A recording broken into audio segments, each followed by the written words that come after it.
Hi, and welcome to Cover Brand, where we cover all things branding, marketing, and advertising to help you understand what the hell branding is and how it works to grow your business.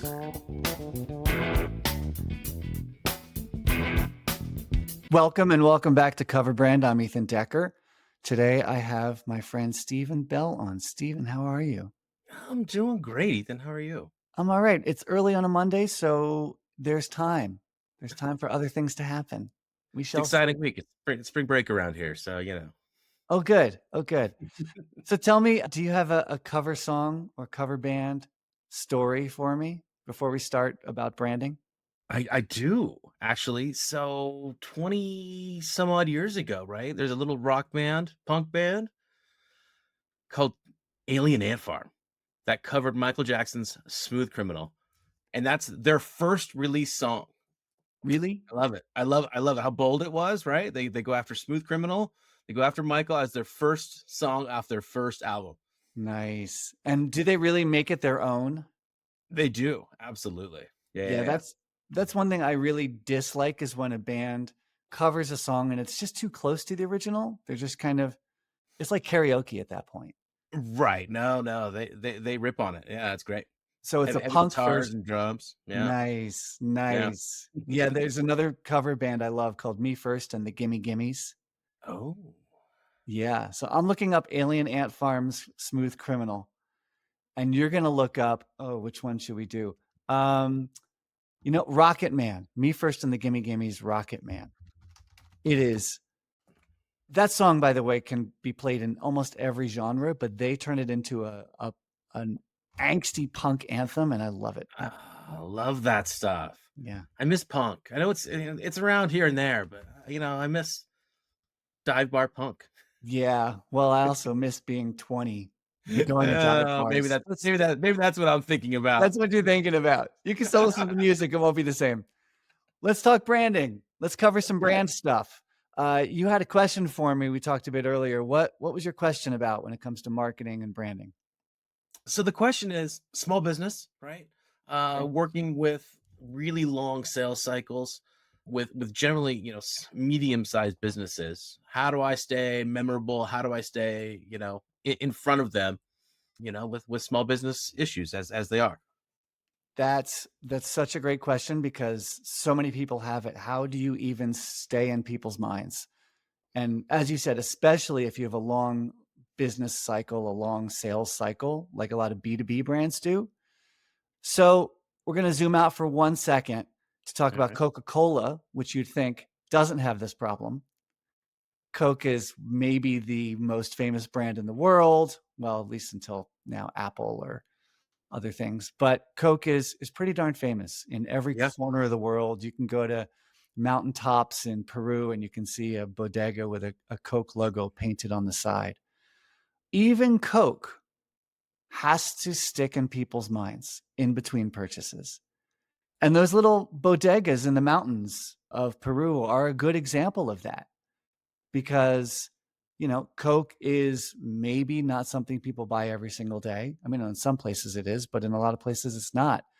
And so what did they do to stick in people's minds between purchases? They paint their logo on the walls of stores and bodegas and shops all around the world. And that's one of the things. They do dozens, hundreds, thousands of things to try and get you to remember them. But painting the logo on the wall is one of their ways. And if you've traveled, I know you've seen these. I have indeed. Yeah, the beauty of it is there's one here in Boulder on a brick wall of an old building. It's a big Coke logo, and the beauty is you don't know when it's from. You don't know if Right. it's 20 years old or 60 years old, or I guess the maximum is something like 100 years I say old. approaching 100. I don't know. Yeah, Yeah, yeah. yeah. So when it comes to your company and you do business to business services, Correct. Correct. yeah, and you meet some prospects and you network, and then you have to stick in their mind until they wanna do business with you or hire you. Correct. Correct. Yeah, Sometimes years later. years later. Okay, yeah, that's hard. You can Yeah. spam them. That's one way you can do it and make them hate you. send them an email. You know, those email chains people send, "Hey, Steven, haven't heard from you. I just wanted to put this at the top of your emails again." Those, I don't think they work very often No, no, I can't believe they do. because But mainly what they do is they remind you, but they remind you how annoying you are. mm, And what you want to do is remind people how delightful you are, or how useful you are, or how fun you are. And so for that, it's odd as a kind of a brand strategy guy, I have fallen back in love with one of the best little tricks for being remembered at all, which is merch, mm, and not crappy merch, quality merch. good merch. Because crappy merch, it goes in the drawer, it's given to the kids, it goes in the bin to give away to Goodwill. Quality merch is something people want. They want to keep it around. They want to use it. It makes them feel good. And the beauty of it is if you have a an okay logo or an okay brand name, my brand name is Applied Brand Science. It's pretty dry. It's like United Parcel Service. It says exactly what it does. Right, right. But no one wants Applied Brand Science on a t-shirt or even a Patagonia fleece jacket. So instead, make some quality merch and do something that would delight people, that would entertain people, that would make people grin or giggle or something, or just they think is badass. And you don't even have to put your brand name on it because that's actually a way to make them use it more, like, more likely to use it. For instance, my logo is this frog with the elk antlers, and it's on all my stuff. And I don't know why, but it's adorable and people love it. And it's just an interesting logo and it has very little to do with brand science, but people dig it. And so I've got it on these hats. And if you can't Mhm. see, I just put a big frog with elk antlers right on the front of my black baseball cap here. No words, zero words. I've got stickers with the frog on it, the frelk, I call it. The Um, Frelk. the frelk, the frog with elk antlers. I've got mugs that feature the frelk, and people just, it's entertaining, it's delightful. They put the stickers on their laptops, and they put the stickers on their Yetis or their Stanley thermoses. I do little fridge magnets. They can stick it on the fridge. And speaking of, that's a G Love song. Stick it in the fridge, stick it in the fridge, stick it in the fridge. I don't know Oldie, that one. oldie. I like cold beverages. Old G Love song. We grew up together in Philly. But getting back to the point, these these frelks are cute and adorable, and I put them on stuff. And when I go speak at conferences, people gobble up the t-shirts and hats. When I go to meetings and I give out stickers, people steal them and take them. I also have a tagline. I'm way too small of a company to have a tagline, but I don't give a damn. The tagline is Science AF. And of course, All right. we know what Nice. AF stands for. Oh, I know. I got a Yes. guess. Yes. Science S. So maybe we'll bleep that out. We'll see. But Science AF set in bold letters. That's it. Maybe it has the Frelk on it. It certainly doesn't say Applied Brand Science. People gobble up these stickers as well and stick them on everything. And what I love about it is they know where they came from, and they stick them willingly on their own stuff, which they carry around, their thermoses and water bottles. And then it reminds them of me, even if subtly, not strongly, but subtly. And then maybe in a week or a month or a year, when they need brand strategy or brand training, they look at that Science AF and they go, "Oh, right, I should call Ethan." Our Yeah. mutual friend Steve has one of my mugs, and I think about once a quarter, he sends me a photo of the mug in action at a coffee shop, because he takes it in for his coffee, and invariably some barista comments on that little frelk. And on the back, it doesn't say Applied Brand Science, doesn't say my brand name. It says, "Science is so hot," which is silly. And also it's a double entendre because it's an insulated thermos, which keeps your coffee Your coffee and tea hot. hot. Ah, I love it. Yeah. I love it. So as a brand guy and as a strategy guy, it's funny to think that quality merch, entertaining merch, can be this important. But it is because, as you say, you've got long sales cycles. You want people to think of you and remember you at all, and they want to think of you kindly, not be annoyed by you.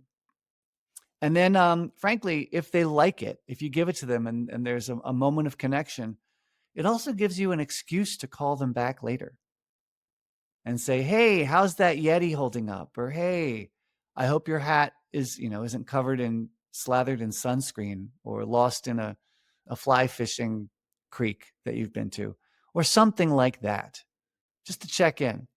And then on the converse side, like I said, with my buddy Steve, and then another client who constantly sends me photos of her kids playing with some of the office toys I've sent her, they'll send you stuff and keep the conversation going.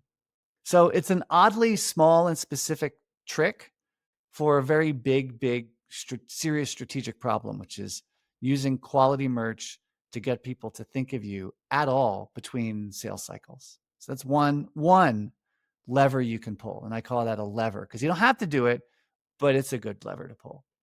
Is this making sense? Does it sound like it's something you might do? I like it. What I'm hearing is be a little more creative. Get out there a little bit, be a little more adjacent. Yes. Creativity is key. And if you enjoy it, it's more likely your clients will enjoy it too, Mhm. right? If you get a chuckle out of what you just came up with, maybe they will too. Or if you find incredible utility with some, five-pronged octopus plug for all of your electronic accessories and you're in tech and your clients would get a hoot out of it, then send them the octopus. And with something funny on it. Doesn't have to be your brand name because they'll know who sent it. They'll know. You Yeah. create a connection. Yeah. I mean, there are lots of other levers you can pull, and this is what I would call a lever, not a law. Not every company needs merch and tchotch, but there are other levers you can pull to be remembered between sales cycles. One of them might be doing events. One of them might be sending out a newsletter or a special report. And you don't have to do that, not even once a week. You can do it once a month. And if you have really long sales cycles, once a quarter, just send your folks an important report or infographic. There are other levers you can pull, but it's funny how much the merch lever works because if you make stuff with little creativity that people kind of like, they keep it around and then you stay in their mind. That's great. Yeah, that's exactly what we need. Anything to keep merch out of the bin, right? Right. Right. And that's you get merch, so you know about the merch you want to give away. Yeah, It's got it. most of the free stuff at the 5K run or the 10K memorial you do, right? But Yep. it just takes a little bit of creativity or a little bit of quality, to make your merch the stuff people crave and then want to keep. Yeah. Brilliant. So simple. Yes, simple but not always easy. Right. But you've got a large customers, your customers are high dollar value customers when they finally land, right? Correct. Yeah, absolutely. So for you, it probably would make sense to invest in quality merch. And Agreed. that's not a big investment for you to, I don't know what, get not just a Yeti mug, but maybe a Yeti cooler. And it seems like a lot of money, but if they use that Yeti cooler and they love you for it, and when they go fishing or camping or barbecuing, they think of you and it says something hilarious or it's got a great visual or something on it, you'll you'll likely stick in their minds quite strongly. Yeah, that makes perfect sense. That's totally doable. Like you said, Cool. it is a large dollar amount, but it's not relative to the commissions and the engagement. It's not a big deal. Yeah, and maybe you don't give the coolers to everybody. Those are what, $600 each or something? Something, yeah, Crazy. Yeti did a great job there. yeah. Um, Brilliant. but even the mugs and the thermoses and the other Yeti stuff, that's like 50 or $70, and it's an investment compared to a cheap made in China mug, but it might work. Yeah. And the increased use. Yeah, love it. Love it. Yeah. Cool. It's Ethan, you're solving all my world's problems. One little world problem at a time. That's what we do. Great to talk to you. Likewise. Thank you so much. I got to go get on getting creative. All right. Have a great day. Thanks. Bye. Are you planning a big team offsite, a sales meeting, or a large company event, and you want to bring in a speaker who will blow people away? Then your first call should be Oprah. But if you can't get Oprah, call me. Also, if you got something out of this episode, think of one person who might also get something out of it and send it to them as a way of saying, hey, thinking of you.